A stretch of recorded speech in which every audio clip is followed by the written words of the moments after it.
దీపం చూపించేసిన తర్వాత అప్పుడు స్వామివారికి నైవేద్యం.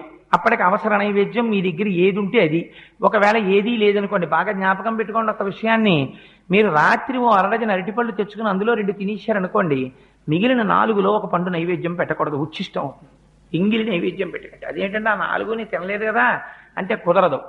ఒకే అంచుకు వేలాడుతున్నటువంటి పళ్ళలో కొన్నిటిని మీరు తిని కొన్నిటిని నివేదన చేయడానికి వీలు లేదు. కానీ ఒక అరడజన అరటిపళ్ళు తెచ్చి 2 తుంపి పూజ గదిలో పెట్టి 4 పళ్ళు మీరు తింటే దోషం లేదు.